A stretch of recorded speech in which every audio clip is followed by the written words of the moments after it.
Why, you pregnant she-stuff. Tell me what you can object to in him. Isn't he a handsome man? Tell me that. A genteel man? A pretty figure of a military man? She little knows whom she is praising. So is my Beverly. No insolvency, miss. Rudeness and insolvency don't become a young woman. No, Captain Absolute is a fine young specification of a man. The Captain Absolute she's seen. And so well bred, so full of animosity and picturesque humor. His physiognomy is so grammatical. His presence is so noble. I'm reiterating of what Hamlet, the noble Moor, said as his daughters betrayed him on the hills of Scotland. Once more, dear friends, into your breeches. Now, the captain and his father will be meeting us here, and I expect on your behaving as a young woman.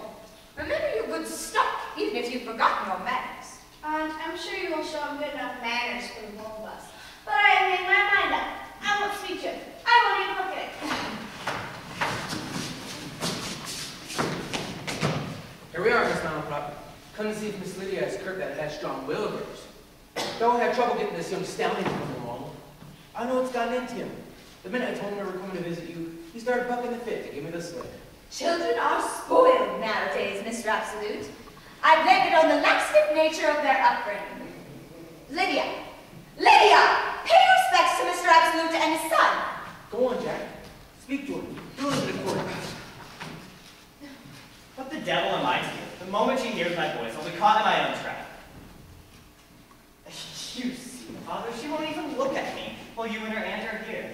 But perhaps I might have more luck if I were left alone, just the two of us. I am not loosening my seat in the saddle until you speak to her. Dang boy, why don't you just speak? You see, Father, the power of compassion has completely taken my thoughts away. Well, it hasn't taken your voice away, Jack. Now speak to her. Miss Lydia, I've come to you to speak on behalf. What has gotten into you, Jack? You sound worse than a blue-bellied bullfrog. Now speak to her, I say. See that the truth will out. Lydia, be not surprised. It is my Beverly's voice. Oh, Beverly, how can this be? Beverly? The devil take Beverly? This is my son, Jack Absolute. Oh, for shame, you gambling hall hussy, for shame! All you can think about is your punctilious privates. You must pay that Captain Absolute's party, girl. I see no Captain Absolute, but my Beverly. The girl's brains been addled for me and all them romance novels. Indeed, Mr. Absolute, she seems quite constipated with her romantic exposure. What do you mean by Beverly? You saw Captain Absolute when he was here before. I saw my Beverly when he was here before.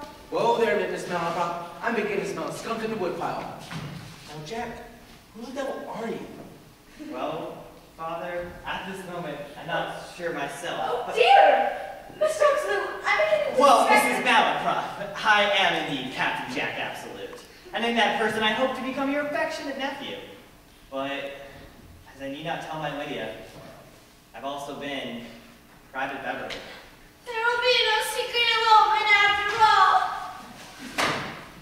You mean to say that it was you, Captain, who wrote those letters fabricating my character? It was you who gave me the composition of an old weather-beaten woodbus. It was you who reflected on my pleasant speech. Come, Miss Malaprop. You must forget and forget. I'm sure Jack meant no harm by it. Hey, Jack? I'd be glad to made tinkle to find out they ain't the dog lucky that he pretended to be. Never heard of her name. A squinty-eyed schoolmarm. Hey, Jack? Come on, Miss Malaprop. The two lovers need a bit of time to bruise together. I begin to feel like I could rope a heifer myself and do a bit of dancing.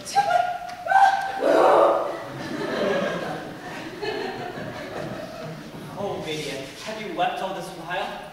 Sweet Lydia, I have my father's consent, and you your aunt's. I hate consent. Consent is deep.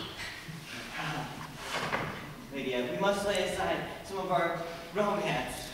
As it is true, I am the heir to the Absolute ranch. A little wealth and comfort's not such a bad thing after all. I hate wealth and comfort. Oh, Lydia, let me entreat you. I hate your entreaty. Why do you bother to kneel since you know I must have you? I will never force you to marry me. If I've lost your heart, I resign my commission to the rest. I hate your commission.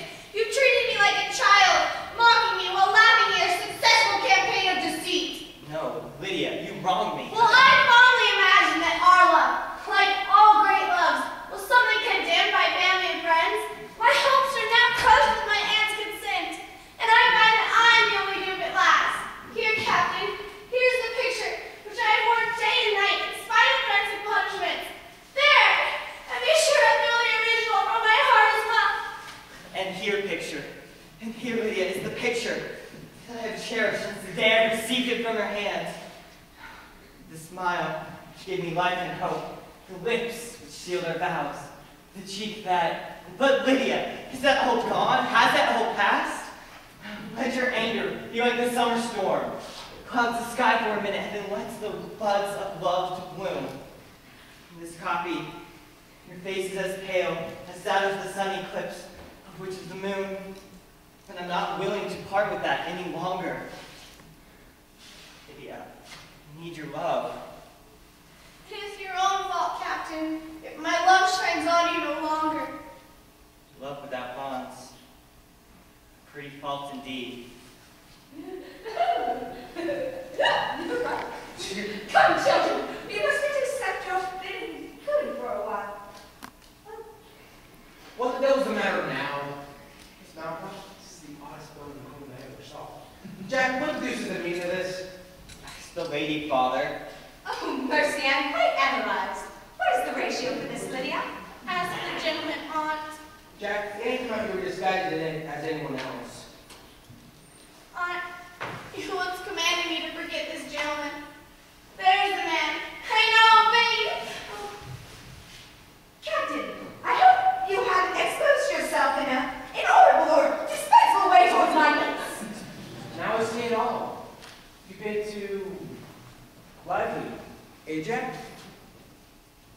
Yes, Father, but Now I see it all. A pure-blooded absolute after all. Mr. Absolute! Lydia!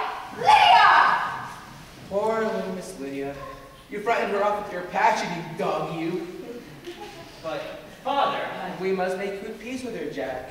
After all, it runs in the blood of her family. but, Father, Just make peace with her, Jack. Come on. We must go after her. After her!